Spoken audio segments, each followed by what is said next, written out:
Vamos a orar una vez más. Padre, queremos darte gracias por darnos de nuevo la oportunidad de compartir tu palabra y solo tú conoces, oh Señor, con cuánta debilidad estamos para exponerla ahora, pero precisamente, Señor, a ti te place magnificar tu poder en nuestra debilidad y te rogamos que eso pueda ser más que evidente en el tiempo que nos resta en la tarde de hoy. Una vez más, gracias por cada uno de estos jóvenes que han venido de lugares, algunos de ellos muy lejos, para estar aquí hoy. Queremos rogarte, oh Señor, que tú bendigas tu palabra y que tú les ministres a sus corazones, porque te lo pedimos en el nombre de Cristo. Amén y amén. Bueno, no voy a repetir todo lo que vimos en la conferencia anterior, pero comenzamos diciendo que muchos cristianos lamentablemente no saben cómo relacionar el domingo con el lunes. Es decir, lo que hacen el domingo cuando están en la iglesia con los hermanos, adorando a Dios, siendo edificados por medio de la palabra, muchas veces está completamente divorciado de lo que hacen en el resto de la semana. Y es por esa razón que muchos no saben manejar la tensión que produce el hecho de vivir en la tierra sabiendo al mismo tiempo que somos ciudadanos de los cielos. Dice Pablo que nuestra ciudadanía está en los cielos, de donde esperamos al Salvador, a nuestro Señor Jesucristo. O poniéndolo de otro modo, muchos cristianos no saben cómo manejar la tensión entre lo que debemos hacer porque somos cristianos y al mismo tiempo lo que queremos hacer porque somos humanos. Y hay una tensión que nosotros tenemos que aprender a manejar, porque la Biblia nos enseña claramente que nosotros fuimos colocados por Dios en este mundo. La tierra es el escenario donde el hombre debe desarrollar sus talentos, sus dones, sus capacidades para la gloria de Dios. La tierra fue creada para ti y para mí. Nosotros vivimos en este planeta con un propósito. Y debemos tratar de llevar a cabo la tarea que el Señor nos encomendó. Así que si bien es cierto que los cristianos no debemos vivir a la luz del sistema de pensamiento que caracteriza este mundo caído, ese sistema de pensamiento que es contrario al carácter y a la voluntad de Dios, la Biblia claramente establece que el cristiano debe aprender a vivir en el mundo. No debemos huir del mundo. Fuimos enviados al mundo así como Cristo fue enviado al mundo. No podemos ser escapistas. No debemos querer ser monjes evangélicos. Vivimos en el mundo para beneficio del mundo. Fuimos creados, fuimos redimidos para glorificar a Dios en este mundo. Y no solo el domingo, mis hermanos, sino en el resto de la semana. Y eso debe ser evidente en nuestra vida laboral, como veremos en esta hora al contemplar el trabajo a la luz de la doctrina bíblica de la creación y de la doctrina bíblica de la redención. Veamos entonces estos dos aspectos y luego veremos algunas aplicaciones prácticas. El trabajo a la luz de la doctrina bíblica de la creación. Hermanos, cuando nosotros abrimos la Biblia, ¿qué es lo primero con lo que nos topamos? Tan pronto abrimos la Biblia, Génesis capítulo 1, versículo 1. ¿Qué es lo primero que leemos en la Biblia? Juan 3:16. Dios amó de tal manera al mundo que dio a su Hijo unigénito para que todo aquel que en él cree no se pierda, mas tenga vida eterna. ¿Así comienza la Biblia? No, no, de ninguna manera. Nosotros abrimos la Biblia y sorprendentemente lo primero que aprendemos de Dios en la Biblia no es que Él es un Salvador. Lo primero que nosotros aprendemos de Dios es que Él es un trabajador y que Él es un creador. Nuestro Dios es un trabajador creativo. Dice la Biblia, en el principio creó Dios los cielos y la tierra. No todo lo que Dios hizo en ese momento, y eso es interesante, cuando Dios creó los cielos y la tierra, fue utilitario.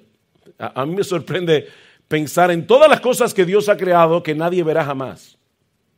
Hay peces que viven en lugares del océano que nadie verá jamás. Hay flores que están en lugares tan alejados del hombre que nadie verá jamás. Dios las creó simplemente porque quería crearlas, porque Él quería poner algo bello en el planeta Tierra. ¿Y quién lo ve? Él lo ve. Vayan conmigo a Génesis capítulo 2, versículo 9. Nuestro Dios es un trabajador, nuestro Dios es un trabajador creativo. Y muchas de las cosas que Dios ha creado no tienen necesariamente una razón utilitaria. Por ejemplo, dice en Génesis capítulo 2, versículo 9, y Jehová Dios hizo nacer de la tierra todo árbol delicioso a la vista y bueno para comer. Dios creó árboles frutales que son deliciosos, son buenos para comer, son alimenticios, tienen vitamina C, vitamina de todo tipo, pero dice el autor del Génesis que Dios también hizo los árboles de tal manera que sea delicioso a la vista. Porque nuestro Dios es un artista. Él puede hacer que el sol salga por la mañana como una bola de fuego y se oculte por la tarde y se acabó, pero Él tiñe los cielos de colores porque nuestro Dios no hace las cosas simplemente porque son útiles, sino muchas veces porque son hermosas. Nuestro Dios creó cosas hermosas y nos dio a ti y a mí la capacidad estética de disfrutar la hermosura. De hecho, más adelante nosotros vemos cómo el diablo tergiversó eso, pero el diablo no puede, no es el diablo el que nos hace que las cosas nos atraigan a la vista. Es Dios que lo hizo. El diablo puede distorsionarlo. De hecho, el diablo ni siquiera puede crear placeres. El placer lo hizo Dios. Dios le dio al ser humano papilas gustativas. Más de 2,000 papilas gustativas para que nosotros podamos comer disfrutándolo. Nosotros no somos como las vacas que solamente comen hierba y se acabó. Nosotros podemos disfrutar los alimentos, tenemos el sentido del gusto y decimos, me gusta esto, pero no me gusta aquello. ¿Por qué Dios hizo eso? ¿Cuántos de ustedes conocen las cartas del diablo a su sobrino de C.S. Lewis? Si no la conocen, yo los exhorto a que lean ese libro. Es uno de los mejores libros que yo he leído acerca de la tentación y está en español. Es un diablo más, está aquí en la librería. Bueno, ya le van a dar una comisión a Gloria. Por eso, él dice que es una conversación entre un diablo más experimentado a su sobrino, que es más inexperto. Y él le está enseñando cómo tentar a los hombres. Y en una ocasión le dice, ten mucho cuidado con estar usando continuamente el placer para tentar a los seres humanos. Porque por más que nosotros nos hemos empeñado, nunca hemos podido inventar un solo placer. El placer se lo inventó Dios. Lo único que nosotros podemos hacer es mover a los hombres a usar en una manera distorsionada el placer del enemigo, porque él le llama así a Dios, el placer del enemigo, pero el placer lo inventó él, no nosotros. Dios es un trabajador creativo que trabaja y crea y luego se sienta a contemplar deleitoso lo que él ha creado. Eso es lo que aprendemos en el capítulo 1, versículo 31 de Génesis. Dice que luego Dios vio todo lo que había hecho y he aquí que era bueno en gran manera. Era bueno en gran manera. Dios vio su creación y dijo, wow, es así como yo quería que quedara. ¿Alguna vez tú te has sentido satisfecho de un trabajo hecho por ti? Eso no necesariamente es orgullo. Eso probablemente es parte de la imagen de Dios en ti, porque nosotros fuimos creados a la imagen de Dios. Y ese es el aspecto importante de este texto aquí en Génesis 1:1 en cuanto al tema que estamos tratando, el trabajo en la cosmovisión bíblica. Nosotros trabajamos porque fuimos creados a imagen de un Dios que trabaja. Cuando tú eres vago, cuando tú eres un holgazán, tú estás tergiversando completamente el propósito de Dios en tu creación. Porque Dios nos creó para trabajar, Dios nos creó para crear, Dios nos hizo a su imagen para que podamos disfrutar del trabajo bien hecho. Noten lo que dice en el capítulo 1, versículo 26.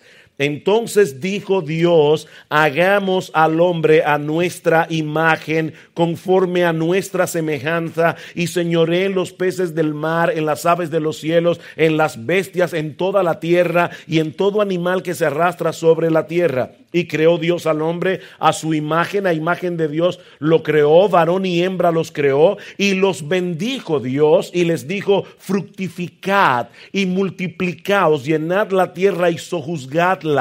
y señoread en los peces del mar, en las aves de los cielos y en todas las bestias que se mueven sobre la tierra. Dios creó al hombre para trabajar porque Él es un Dios trabajador.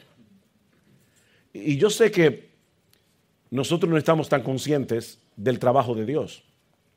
Pero la Biblia dice, en Juan capítulo 5, el Señor Jesucristo hablando a los fariseos, dice, hasta ahora mi Padre trabaja y yo trabajo. Dios ha seguido trabajando después de la creación. La pregunta es, ¿haciendo qué? ¿Qué está haciendo Dios? Dios está sosteniendo lo creado. Si ustedes leen el Salmo 104, dice que cada vez que llueve es porque Dios hace llover. Sin embargo, ¿cuántas veces nosotros vemos la lluvia caer y no pensamos, oh, Dios está haciendo llover? No, nosotros comenzamos a pensar como si fuéramos ateos. Ese es un proceso natural a través del cual las aguas que están en los océanos suben a las nubes se cargan y entonces le envían la lluvia. No, es Dios que envía el agua, es Dios que nos da comida, es Dios que nos da alimento. Dios está trabajando, haciendo que su creación funcione. Dios es un Dios trabajador. Y ahora vemos aquí en este texto que Él está diciendo al hombre, pero yo te he colocado a ti en la creación que yo he hecho para que tú hagas un trabajo. Tú eres corregente de la creación. Tú vas a trabajar juntamente conmigo para hacer que la creación florezca, para hacer que la creación pueda desarrollar su máximo potencial. Eso es lo que los teólogos han llamado el mandato cultural. Y recuerden esa frase porque le vamos a estar usando una y otra vez aquí. El mandato cultural.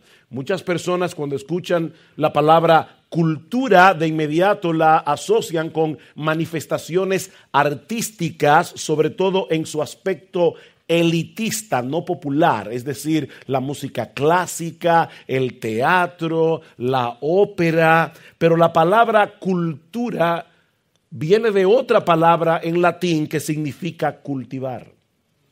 Cultivar. E incluye todo tipo de actividad humana que contribuya al desarrollo, enriquecimiento y a un esparcimiento de la sociedad. Así que lo que estamos diciendo, queridos jóvenes, es que el hombre fue colocado en el planeta Tierra como mayordomo y corregente de la creación para transformar su entorno para la gloria de Dios y para el bien de la sociedad humana. Vean el capítulo 2 de Génesis, versículo 5. Y estos capítulos son fundacionales. Todo lo que la Biblia enseña se deriva de Génesis capítulo 1, 2 y 3. Dice versículo 4, para tomar el contexto, estos son los orígenes de los cielos y de la tierra cuando fueron creados el día que Jehová Dios hizo la tierra y los cielos y toda planta del campo antes que fuese en la tierra y toda hierba del campo antes que naciese, porque Jehová Dios aún no había hecho llover sobre la tierra, ni había hombre para que labrase la tierra. ¿Ven el punto, hermanos? El hombre no fue creado para dedicarse a una vida contemplativa. El hombre no fue creado para pasarse horas y horas cantando himnos y hablando con Dios en oración. Todo eso es fantástico. Qué bueno que tú puedas cantar durante el día y alabar al Señor. Pero entiende que el hombre no fue creado con ese propósito. Dios está diciendo aquí a través de Moisés, hice la tierra. Ahí está el jardín del Edén con todo su potencial, pero ahora es necesario que yo cree a un hombre, que yo haga a un hombre que labre la tierra, a un hombre que siga haciendo el trabajo.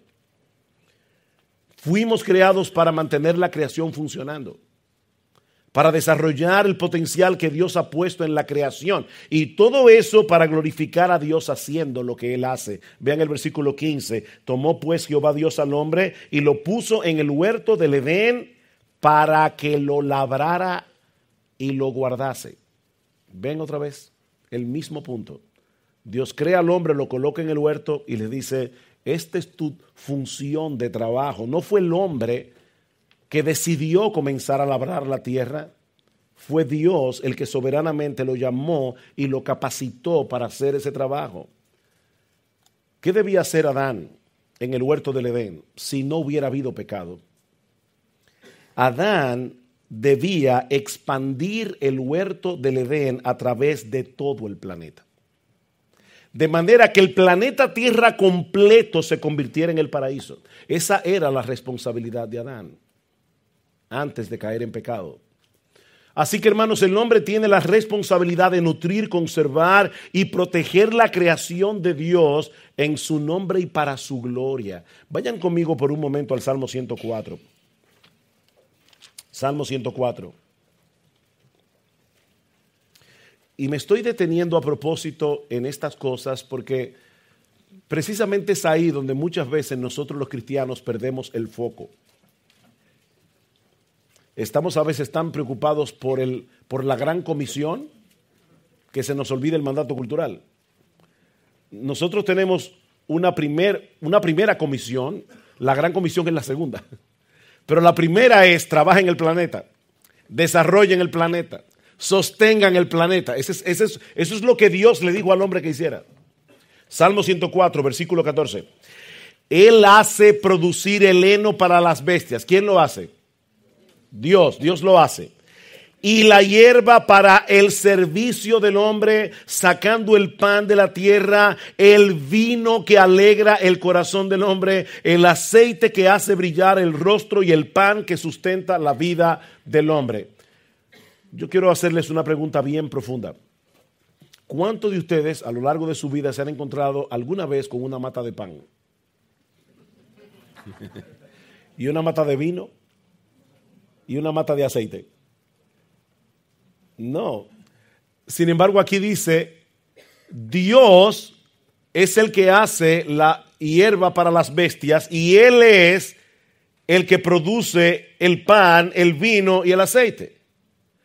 En otras palabras, ¿qué hace Dios? Dios le da al hombre la materia prima a través de las plantas, pero le da al hombre la capacidad de poder convertir esas cosas en comida que son deliciosas y saludables. El pan, el vino, el aceite y un sinnúmero de cosas más. De manera, mis hermanos, que el trabajo no fue parte del castigo divino por haber pecado. En Santo Domingo, en República Dominicana, hay una canción que se llama El Negrito del Batey. Y es una canción muy famosa, no solamente en República Dominicana, es muy famosa en toda América Latina. Y él dice, yo soy el negrito del batey y mi vida entera me la paso bailando porque para mí el trabajo es un enemigo. Yo estoy seguro, dice él en la canción, que el trabajo lo tiene que haber hecho Dios como un castigo. Bueno, ese es el negrito del batey. Nosotros no somos como el negrito del batey. Su teología está equivocada. Dios no hizo el trabajo como un castigo. El trabajo es un aspecto fundamental de la responsabilidad que el hombre tenía desde el principio como mayordomo de todo lo creado. Si el hombre hubiera permanecido en obediencia, todos los aspectos de su vida habrían sido sagrados. No solo su tiempo de comunión con Dios, sino también el desempeño de sus labores cotidianas en el cumplimiento del mandato cultural. Pero todos sabemos que Adán y Eva no permanecieron en la condición en la que fueron creados. Ellos se rebelaron contra Dios y todos los aspectos de la vida humana quedaron trastornados por causa del pecado. Tanto la relación del hombre con Dios como la relación del hombre con el hombre y la relación del hombre con la creación. Todo quedó destrozado. Vean Génesis capítulo 3, versículo 17. Génesis capítulo 3. Versículo 17, y al hombre dijo: por cuanto obedeciste a la voz de tu mujer y comiste del árbol que te mandé diciendo, no comerás de él, maldita será la tierra por tu causa, con dolor comerás de ella todos los días de tu vida, espinos y cardos te producirá y comerás plantas del campo, con el sudor de tu rostro comerás el pan hasta que vuelvas a la tierra, porque de ella fuiste tomado, pues polvo eres y al polvo volverás. Noten, mis hermanos, que el trabajo en sí no fue parte del castigo. Lo que fue parte del castigo era el dolor y el sentido de frustración que el hombre habría de experimentar a partir de ese momento en relación con el trabajo. Todo trabajo tiene su aspecto de frustración. Todo trabajo, aún el trabajo del pastor. Eso es parte del castigo de Dios. Pero también tiene satisfacción, es una tensión. El trabajo debe ser satisfactorio, pero al mismo tiempo nos frustra muchas veces, porque estamos trabajando en un mundo caído. Estamos trabajando en un mundo maldito por el pecado. El hombre perdió el paraíso por causa del pecado y nunca más lo volvería a recobrar hasta que Dios restaurara por completo todo el daño que el pecado ha causado desde entonces. Y es precisamente en este punto donde entra en juego la doctrina bíblica de la redención. Vimos el trabajo a la luz de la doctrina bíblica de la creación. Fuimos creados a imagen de un Dios que trabaja. Fuimos creados para trabajar.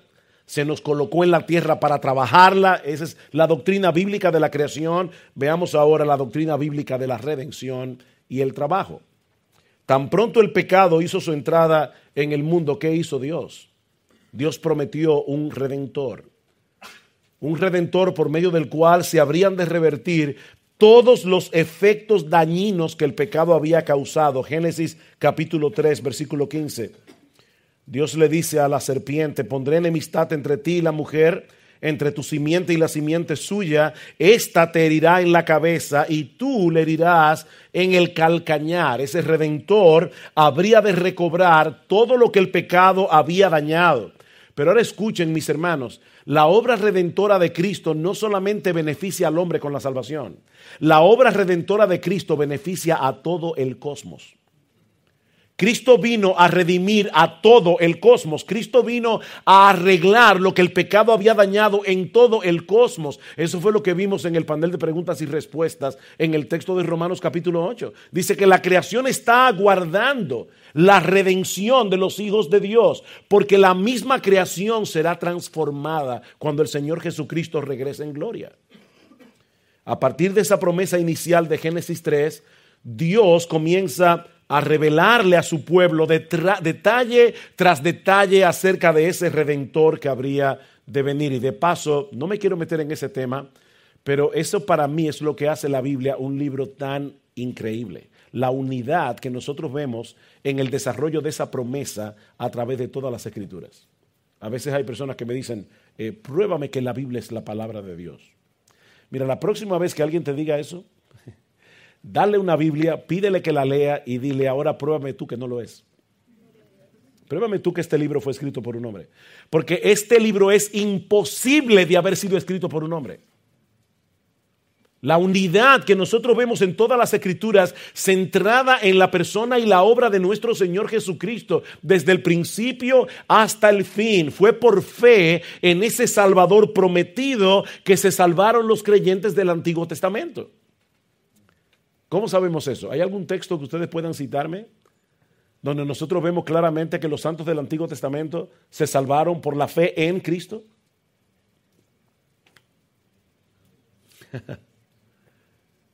¿Cuál es el capítulo? Hebreos capítulo 11. Dice todo el tiempo que todos los santos desde Abel hasta el final se salvaron por la fe. Ahora, ¿por la fe en qué? ¿Por la fe en qué? Por la fe en el Salvador prometido. En Primera de Pedro capítulo 1, versículo 10 al 12, dice el apóstol Pedro: los profetas que profetizaron de esta gracia destinada a vosotros inquirieron y diligentemente indagaron acerca de esta salvación, escudriñando qué persona y qué tiempo indicaba el Espíritu de Cristo que estaba en ellos, el cual anunciaba de antemano los sufrimientos de Cristo y las glorias que vendrían tras ellos. El Espíritu de Cristo estaba en los profetas anunciando a Cristo. Y todas las personas que se han salvado y se salvarán a lo largo de toda la historia ha sido por Cristo. Ahora, ¿qué sucedió después de la entrada del pecado en Génesis capítulo 3 con el mandato cultural que Dios le había dado al hombre en el huerto del Edén? ¿Continuó siendo un deber del hombre desarrollar el potencial de la creación para la gloria de Dios y el bien de la sociedad humana? Por supuesto que sí. Tanto creyentes como incrédulos tenemos la responsabilidad de cultivar la creación. Y todos hemos sido dotados de diversas capacidades para llevar a cabo esa tarea, aunque los incrédulos no quieran reconocer que las capacidades que tienen se las dio Dios. Ellos no los reconocen porque son ingratos. De hecho, esa es la acusación de Pablo en Romanos capítulo 1. La ira de Dios se revela desde el cielo contra toda impiedad e injusticia de los hombres que detienen con injusticia la verdad. Porque lo que de Dios se conoce les es manifiesto. Dios se lo manifestó, su eterno poder, su deidad, se hacen claramente visibles por medio de las cosas hechas, de modo que el hombre no tiene excusa, pero habiendo conocido a Dios, el hombre decidió no glorificarle como a Dios ni darle gracias. O sea, Pablo está diciendo, los hombres no tienen excusa por no creer en Dios. Porque Dios ha dejado sus huellas digitales marcadas en toda la creación y le ha dado al hombre la capacidad de interpretar esas evidencias, pero el hombre no quiere humillarse ante Dios ni darle gracias. En República Dominicana, muchas personas les encanta ponerle frases célebres. Aquí se conoce lo que es un camión para transportar cosas. Bueno, allá en República Dominicana muchos camiones tienen frases célebres. Le ponen cosas rarísimas, pero una de ellas, la más común es mi propio esfuerzo. O sea, ese individuo quiere que todo el mundo sepa que ese camión que él tiene, lo tiene por su propio esfuerzo. Yo me puse a ahorrar, a trabajar, fue con el sudor de mi frente que yo compré este camión. Hace unos años atrás mi esposa llegó a casa y me dijo, wow, me topé con un camión que me hizo el día, porque la frase que tenía era oración contestada. O sea, ese no estaba descansando en su propio esfuerzo, pero el punto es que el hombre quiere llegar aún al cielo manejando un camión que diga mi propio esfuerzo. Yo estoy aquí porque yo me lo gané. Las personas no quieren reconocer que los talentos que tienen se los dio Dios, pero es Dios el que ha dotado a todos los seres humanos, de las capacidades que necesitamos para poder vivir en este planeta. Noten cómo continúa la historia bíblica luego de la entrada del pecado. Recuerden, Dios le promete a Adán y a Eva un redentor. Adán y Eva tienen un hijo. ¿Cómo le llamaron a ese hijo? Es que no puede ser que no lo sepan, pero ¿cómo le llamaron a Adán y Eva al hijo que tuvieron? Caín. No sean vergonzosos. Se supone que esta conferencia no puede ser conversacional, no tiene que ser necesariamente yo hablando. Respóndanla. Ayúdenme con eso. Ok. Eva sale embarazada, tiene un hijo y le llama Caín. Y es posible que Eva haya pensado que Caín era el hijo de la promesa. Porque dice en el capítulo 4, versículo 1, conoció Adán a su mujer Eva, la cual concibió y dio a luz a Caín, y dijo, por voluntad de Jehová he adquirido varón. El texto hebreo dice literalmente, he adquirido al hombre. Y le puso Caín, una palabra que significa en hebreo posesión, como algo precioso, como algo apreciado. Y al segundo hijo le puso Abel, que significa vanidad. Esa es la palabra que aparece en Eclesiastés cuando dice vanidad de vanidades, dice el predicador, todo es vanidad, es el nombre de Abel. O sea que Eva estaba, la pobre, completamente equivocada. Porque en vez de ser el Salvador prometido, Caín se convirtió en el primer homicida de la historia, al asesinar a su hermano por envidia. Ahora Dios entonces hace algo bien extraño. No solo le perdona la vida a Caín, sino que al mismo tiempo le pone una marca. Dios decide proteger a Caín para que nadie pueda hacerle a él lo que él le hizo a su hermano. Y la pregunta es, ¿por qué Dios decidió preservarle la vida a Caín? Porque la familia de Caín iba a hacer contribuciones importantes en la historia de la humanidad, en el desarrollo del mandato cultural. Vean conmigo Génesis capítulo 4, versículo 16. Salió pues Caín de delante de Jehová y habitó en la tierra de Nod, al oriente de Edén, y conoció Caín a su mujer. Y ahí comienza los inconversos a decir, ¿de dónde salió la mujer de Caín? Recuerdo una vez que alguien le dijo a otro, ¿tú eres casado? Sí. ¿Y por qué estás tan preocupado por la mujer de otro? Pero en ese tiempo Dios no había prohibido que los hombres se casaran entre sí, entre hermanos. Eso lo prohibió Dios después. Y Dios tiene derecho a hacer eso.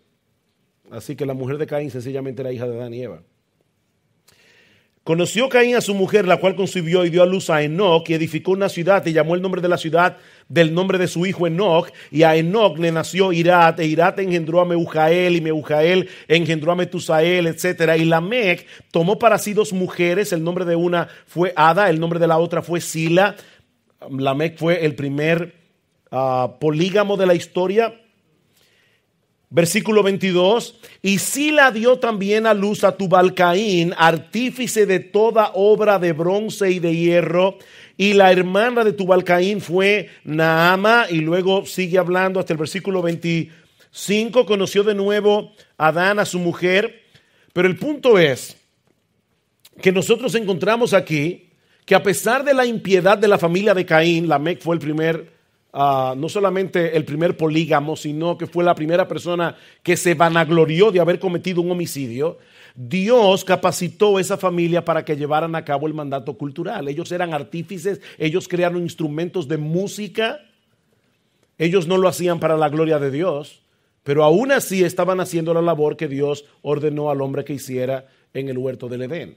Así que, hermanos, todos tenemos la responsabilidad de cultivar la creación, haciendo uso de los dones y talentos creativos que Dios reparte a todos los hombres en su gracia común, independientemente de si son cristianos o no lo son. A través de la historia, muchos incrédulos han producido grandes obras de arte, de increíble hermosura y genialidad. Han contribuido al avance de la ciencia, de la tecnología. Han hecho descubrimientos de enorme importancia para el desarrollo de la civilización. ¿Y todo eso por qué? Porque Dios los ha dotado en su gracia común de un montón de capacidades distintas para que lleven a cabo el mandato cultural. Aunque esa tarea dejó de ser sagrada después de la caída. ¿Qué pasa contigo y conmigo cuando somos alcanzados por el Evangelio? Toda nuestra vida es transformada de dentro hacia afuera. Y esa transformación alcanza también nuestra perspectiva del trabajo. Vayan conmigo a la carta de Pablo a Filemón. La carta de Pablo a Filemón. Hermanos, esto que acabo de decir lo dije muy rápido. Déjame repetirlo otra vez.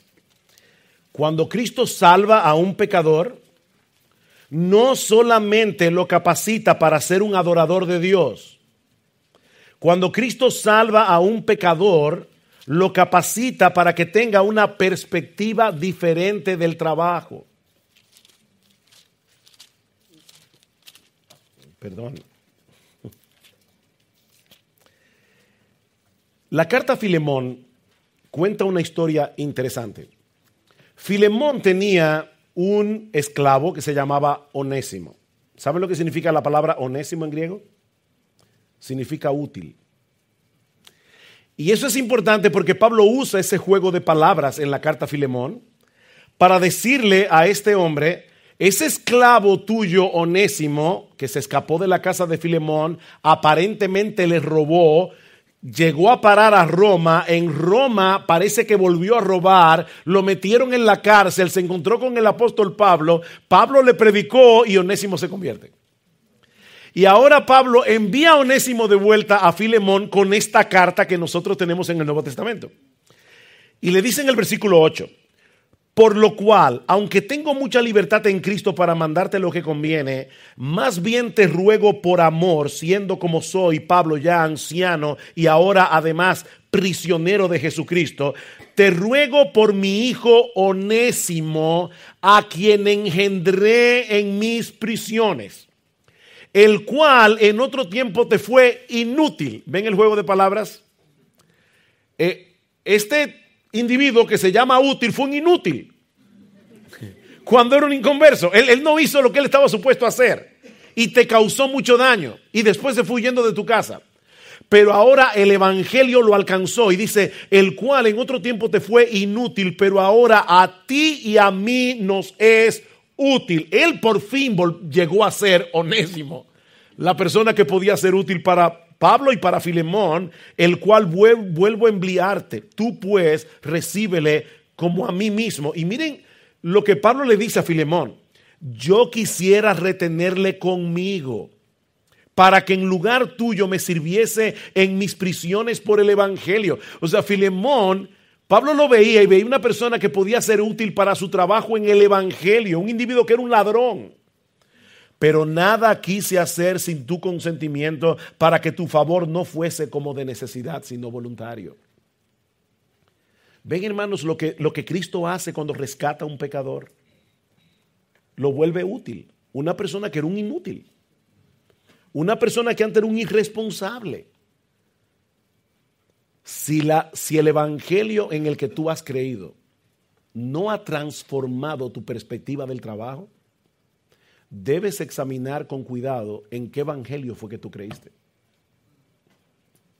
Porque la vida cristiana debe alcanzar tu vida laboral. De manera, mis hermanos, que nuestro cristianismo debería convertirnos en buenos trabajadores que buscamos la excelencia en todo lo que hacemos para la gloria de Dios y para el bien de nuestro prójimo. Eso debería ser nuestro cristianismo. Sí, debemos compartir el evangelio con los perdidos. Pero es importante recordar que la gran comisión no elimina el mandato cultural.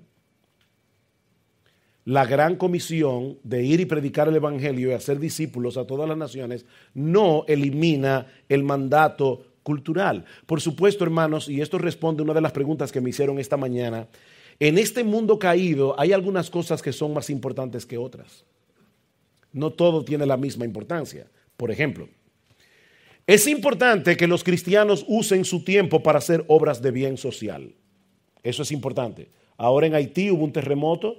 Muchos cristianos y aún no cristianos se han volcado para ir a Haití a ayudar con este problema. Eso está bien. El cristiano debe amar al prójimo, debe mostrar la obra de redención, el amor de Dios amando al prójimo.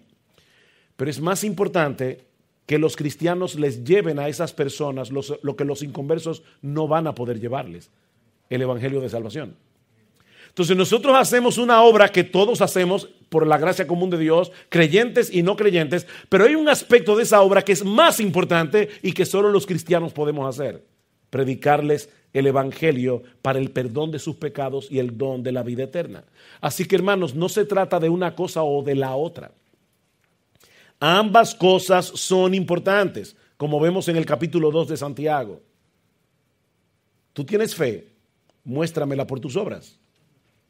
Pero es obvio que una de las dos es más importante que la otra. Dice un autor cristiano: muchos seres humanos necesitan educación, empleos, agua pura, alimentos, medicinas, y nosotros honramos a Dios cuando hacemos el esfuerzo de proveerles todas esas cosas, pero su más grande necesidad es conocer a Jesús. Entonces yo debo hacer una cosa y debo hacer la otra. Y hay una cosa, conocer a Cristo, que es más importante que la otra. Eso realmente es así. He ahí entonces, mis hermanos, el balance bíblico. Cuando te diriges a tu puesto de trabajo cada mañana, tu trabajo secular no es menos digno que el de un pastor que se dirige a su oficina en la iglesia para servir al Señor en el ministerio. Ambos son siervos de Dios y ambos deben hacer lo que hacen para la gloria de Dios y para el bien de la sociedad. Fue el entendimiento de esta doctrina lo que impulsó el enorme progreso que experimentaron los países del norte de Europa que abrazaron la reforma protestante del siglo XVI. Porque el comercio, la ciencia, las artes, la industria, todo fue permeado por esta perspectiva de hacer las cosas con excelencia, porque era para la gloria de Dios. Estos hombres entendieron que todos tenemos un llamado distinto para servir a la sociedad. Todos tenemos un llamado. El artista protestante no tenía que justificar su labor pintando cuadros que inspiraran a la devoción religiosa como hacían los artistas católicos romanos. Ellos no tenían que hacer eso. Ellos no sentían la presión de tener que santificar su arte para promover intereses religiosos. Hermanos, el mero hecho de hacer un cuadro que produzca placer estético, eso es suficiente. Por eso decíamos al principio que Dios hizo cosas que no son utilitarias, que son simplemente hermosas. Vean los cuadros de Rembrandt, los cuadros de Durero, que abrazaron la cosmovisión reformada. Estos hombres produjeron obras tan hermosas y tan realistas. En la época medieval los pintores solamente pintaban Madonas, pintaban santos, pintaban escenas bíblicas. De repente llega Rembrandt y pinta un lechero, un carnicero, comienza a pintar la gente común y corriente, porque eso era digno de ser plasmado en un lienzo. Y eran pinturas sumamente realistas. Aun cuando pintaban cuadros religiosos, los personajes de sus cuadros eran hombres y mujeres como tú y como yo, no estaban sublimizados. De hecho, hay algo interesante en Rembrandt. Rembrandt pintó varios cuadros de Jesús y ninguno de ellos aparecía con una luz ni con una aureola, porque Cristo no andaba con una aureola por las calles de Palestina. El único cuadro en donde Rembrandt pinta a Cristo con una luz que sale de su interior es el cuadro cuando Cristo se encuentra con los discípulos de Emaús y él ya estaba glorificado. Es el único cuadro en el que Rembrandt pinta a Cristo de esa manera. ¿Qué pasó con la pintura? ¿Qué pasó con estos artistas? La creación era un motivo digno para ser plasmado en el lienzo porque era la creación de Dios. Hay un autor cristiano llamado Hans Ruckmaker. Él fue fundador del Departamento de Historia del Arte en la Universidad Libre de Ámsterdam, que fundó Abraham Kuyper. No, es que ya no quiero meterme en rojo. Abraham Kuyper. Él sintetizó toda esta perspectiva en un libro cuyo título, ya el título solo lo dice todo. El arte no necesita justificación. El arte no necesita justificación. Si Dios te dio talento artístico, desarróllalo para la gloria de Dios. En algunas iglesias los artistas terminan frustrados porque no encuentran cómo desarrollar el don artístico que Dios le dio, el talento artístico que Dios le dio. Si Dios le da a un joven en la iglesia capacidad para pintar, lo más lejos que puede llegar es a pintar el bautisterio. Porque no lo alientan, no lo estimulan a seguir desarrollando esa capacidad que Dios le dio. Y hermanos, lo mismo podemos decir de cualquier otra vocación. Como decíamos en la conferencia anterior, un arquitecto cristiano no tiene que justificar su labor profesional diseñando iglesias. Ni el juez cristiano ha sido llamado a cristianizar el juzgado orando públicamente antes de cada juicio o leyendo un texto de la Biblia.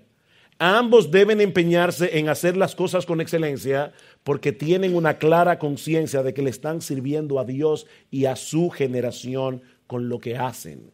Y eso lo vimos claramente en el texto de Colosenses que leímos esta mañana. Colosenses capítulo 3.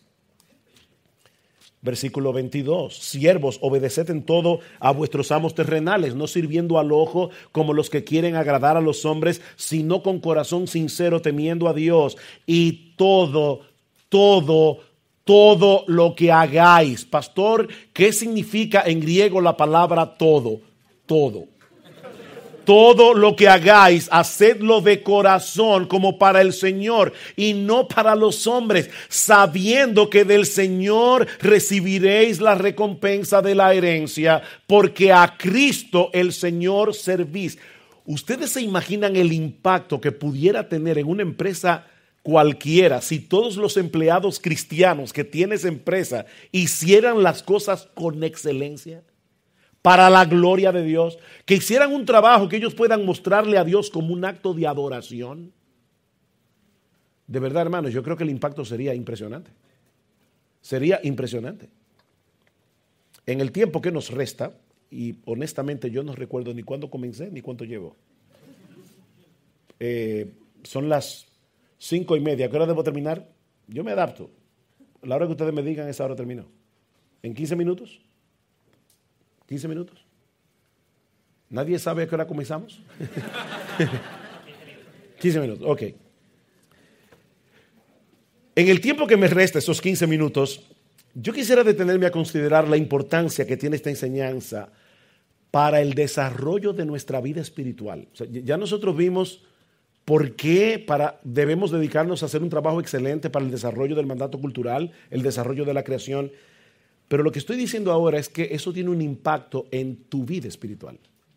Cuando un creyente no tiene un claro entendimiento del tipo de relación que debemos tener con el mundo y con el trabajo, varias cosas pueden ocurrir que terminen minando, destruyendo tu salud espiritual. La primera, una disociación de Dios y tu vida secular. Un divorcio entre Dios y tu vida secular.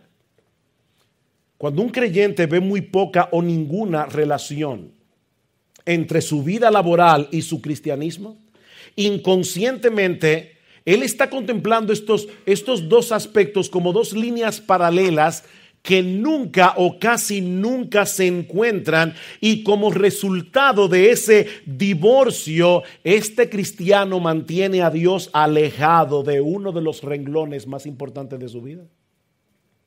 ¿Cuántas horas dedica un trabajador a la semana a trabajar?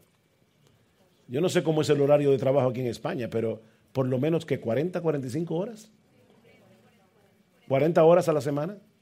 Eso quiere decir que en la semana, cuando tú no tienes un claro entendimiento de este tema, tú estás divorciando a Dios de 40 horas de tu trabajo semanal, de tu vida en la semana. Hermanos, la Biblia dice que aún las cosas más cotidianas de nuestra vida, como comer o beber, debemos hacerlo para la gloria de Dios. Primera a los Corintios capítulo 10 versículo 31. ¿Cuánto más nuestra vida laboral a la que dedicamos tantas horas de nuestro tiempo cada semana? No podemos desconectar nuestro cristianismo de nuestra vida cotidiana. No podemos desconectar nuestro cristianismo de nuestro trabajo. Porque el mismo Dios que nos salvó es el que nos llamó y capacitó para que contribuyéramos de alguna manera al cumplimiento del mandato cultural. Sea como ingeniero, como taxista, como médico, como albañil, como ama de casa, tú fuiste llamado a contribuir al mandato cultural. Todos tenemos una responsabilidad dada por Dios. Qué diferente sería si los creyentes se dirigieran a su oficina pensando, voy a un lugar donde yo voy a poder adorar a Dios en estas 8 horas a través de mi trabajo. ¿Alguna vez tú has pensado en eso? Aquí estoy, Señor, voy a adorarte a ti a través de mi trabajo. Te voy a presentar un trabajo que al final del día yo pueda decirte, Señor, gracias por haberme dado el talento y el don de yo poder hacer esto para tu gloria. Trabajo de oficina, asistente, lo que sea, tu trabajo. Otra posible consecuencia es que nos dediquemos a trabajar con ahínco, pero con una mala motivación. Que nos dediquemos a trabajar con ahínco, pero con una mala motivación. Noten una vez más el texto de Colosenses 3. Pablo está exhortando a los siervos a hacer un trabajo excelente, pero también a hacerlo con una motivación apropiada. Todo lo que hagáis, hacedlo de corazón como para el Señor, no para los hombres. No trabajes para los hombres. Trabaja para el Señor, sabiendo que del Señor recibiréis la recompensa de la herencia, porque a Cristo el Señor servís. Y si tu empleador es cristiano, no te aproveches de eso. Porque alguien puede decir, no, el hermano sabe. No. Primera Timoteo capítulo 6 versículo 1. Todos los que están bajo el yugo de esclavitud tengan a sus amos por dignos de todo honor, para que no sea blasfemado el nombre de Dios y la doctrina. Y los que tienen amos creyentes, no los tengan en menos por ser hermanos, sino sírvanles mejor. Por cuanto son creyentes y amados los que se benefician de su buen servicio. Y Pablo le dice a Timoteo, Timoteo, esto manda y enseña. Si tu empleador es cristiano, tú deberías trabajarle el doble. Con más ánimo, con más fuerza. Hermanos, el señorío de Cristo abarca cada aspecto de la vida humana. Es precisamente por esa razón que todo lo que hagamos debemos hacerlo de corazón. ¿Sabes lo que ocurre cuando nosotros sacamos a Dios de nuestra vida laboral? Cuando no somos capaces de conectar el trabajo con nuestro cristianismo, una posibilidad es que nos volvamos perezosos. Como yo no estoy conectando esto en la iglesia, no, en la iglesia yo estoy cantando a todo pulmón, levantando mis manos con mis ojos cerrados, pero en el resto de la semana yo soy un vago. ¿Ustedes se han dado cuenta que uno de los villanos del libro de Proverbios son los vagos? Lean el libro de Proverbios. Uno de los villanos del libro de Proverbios son los perezosos.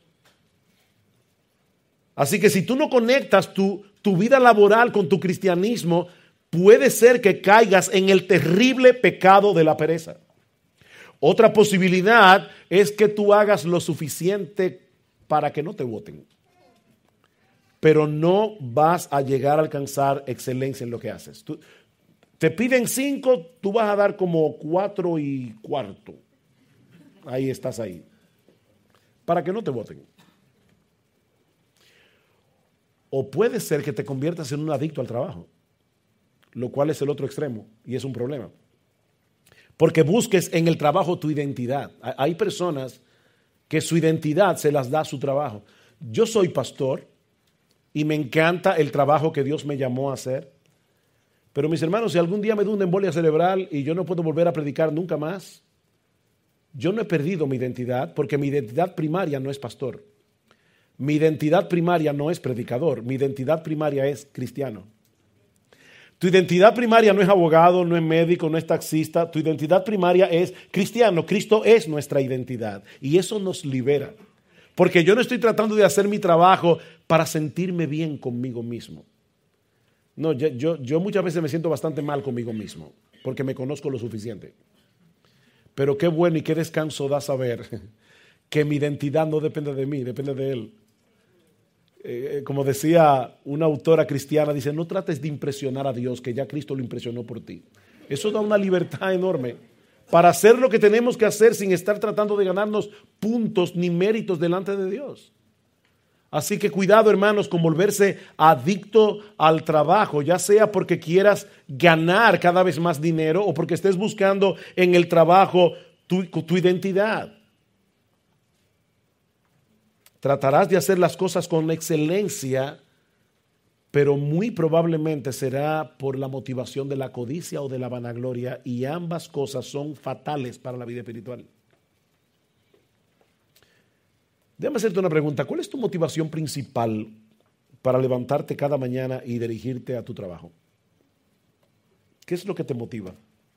¿El cheque de final de mes? ¿Qué es lo que te motiva? ¿Quieres hacerte rico? Dice Pablo en Efesios capítulo 4, versículo 28, y este texto sí que es impresionante. Dice, el que hurtaba no hurte más, sino trabaje con sus manos haciendo lo que es bueno para que tenga que compartir con el que padece necesidad. Dice, trabaja para que tengas que compartir con el que padece necesidad. No es para hacerte rico, es para contribuir para el bien del prójimo. Y finalmente, cuando tú divorcias tu trabajo de tu cristianismo, puede ser que llegues a desarrollar un complejo permanente de culpa por no poder estar más dedicado a una labor más espiritual. Y yo no sé con cuántos cristianos yo he tenido que lidiar a lo largo de mi vida pastoral con este complejo de culpa.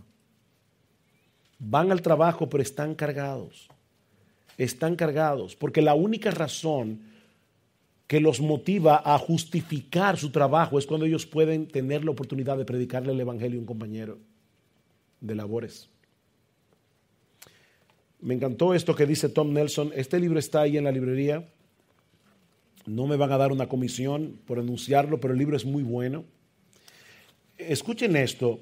Muchos seguidores de Jesús se pasan toda la vida trabajando con un sentimiento asfixiante debido a que piensan de manera equivocada que su trabajo no es tan importante ni honra tanto a Dios como el trabajo de un pastor y de un misionero.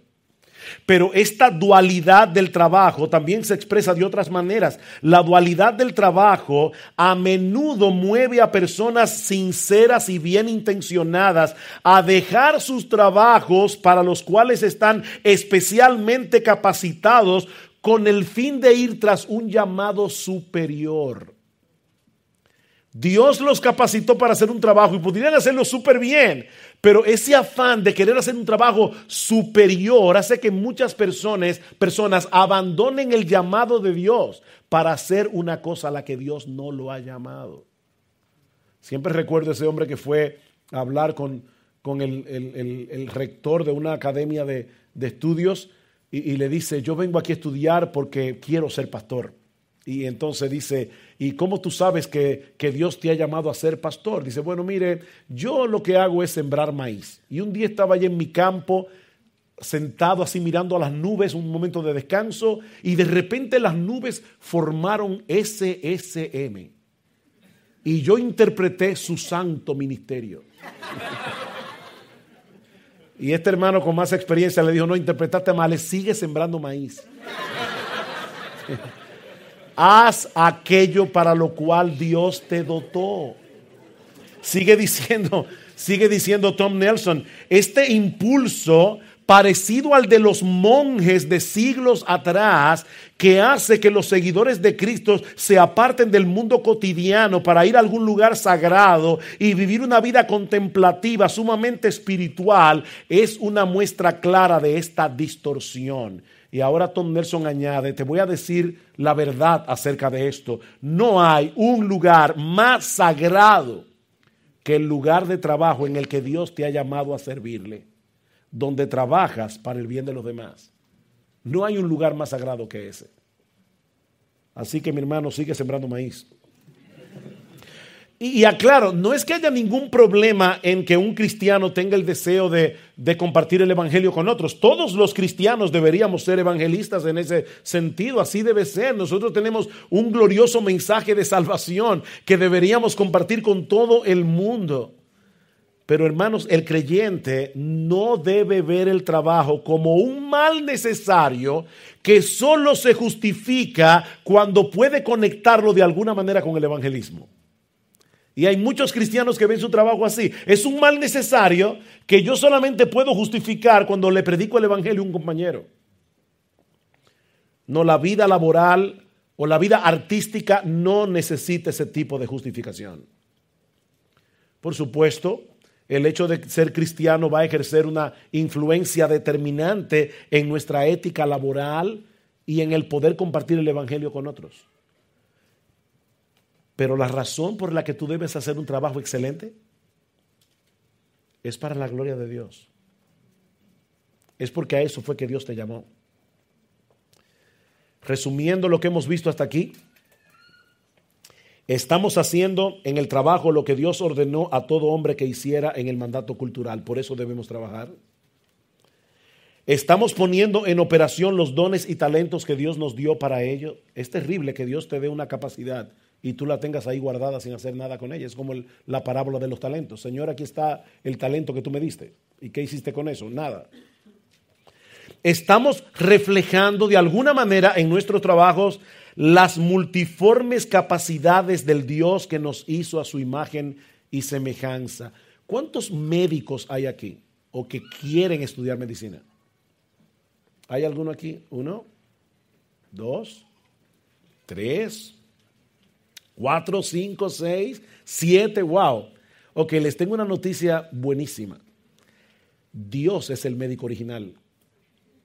Ustedes simplemente son copias. Ustedes están reflejando al practicar la medicina ese aspecto del carácter de Dios. ¿Cuántos arquitectos hay aquí? O diseñadores de cualquier tipo. ¿Ok? ¿Quién es el arquitecto original? Hebreos capítulo 11. ¿Qué se dice de Abraham? Ellos esperaban una ciudad cuyo arquitecto y constructor es Dios. Así que Dios es el médico original, Dios es el arquitecto original. ¿Cuántos abogados hay aquí? ¿Cuántos abogados? ¿Un abogado? ¿Ya se fue el tiempo? Sí. ¿Cuántos abogados hay aquí? ¿Solamente uno? ¿Quién es el abogado original? Primera de Juan capítulo 2, si alguno hubiere pecado, abogado tenemos para con el Padre, Jesucristo el justo. Él es el abogado original, Él es el Padre original. Así que, hermanos, nosotros estamos simplemente mostrando la gloria de Dios a través de lo que hacemos. De hecho, estamos imitando a Jesús, quien pasó una gran parte de su vida haciendo trabajo de carpintería. El Dios hombre vino al mundo a hacer trabajo de carpintería. Y por último, estamos beneficiando a nuestra generación con nuestro trabajo. Dice en Hechos capítulo 11, versículo 36, que David fue reunido con sus padres, habiendo servido a su generación conforme a la voluntad de Dios. David le sirvió a su generación conforme a la voluntad de Dios. En algunos casos ese servicio será muy evidente. Un médico que descubre una vacuna o un tratamiento experimental para el cáncer. Pero mis hermanos, en la mayoría de los casos, esa conexión entre lo que hacemos y el bien que le hacemos a la humanidad no es tan obvio. Pero créeme, el trabajo que tú haces es importante para que el mundo funcione. El trabajo que tú haces, aunque nadie lo vea, ese trabajo es importante para que el mundo funcione como debe funcionar. Así que yo espero que el lunes, cuando te levantes a ir a tu trabajo, tú vayas con otra motivación completamente diferente y con un ánimo que todo el mundo en tu empresa, en tu oficina, en tu lugar de trabajo se quede con la boca abierta. ¿Y qué mosca fue que le picó? Ahora, ¿sabe lo que va a hacer el jefe? El jefe va a decir, bueno, yo no sé qué mosca le picó, pero yo quisiera unas cuantas moscas de esas para que le pique a los demás que trabajan en esta empresa, y tú vas a ser un instrumento en las manos de Dios para la gloria de su nombre. Vamos a orar. Padre, queremos darte gracias por no dejarnos a tientas y en tinieblas con respecto a este aspecto tan fundamental de nuestras vidas como seres humanos. Te rogamos, oh Señor, y te suplicamos que tú nos ayudes a ser hombres y mujeres laboriosos. Que de ninguno de nosotros, oh Señor, se pueda decir que somos perezosos, que somos descuidados. Ayúdanos a hacer lo que hacemos y hacerlo con excelencia, para la gloria de tu nombre y para el bien de nuestro prójimo, porque te lo pedimos en el nombre de Cristo.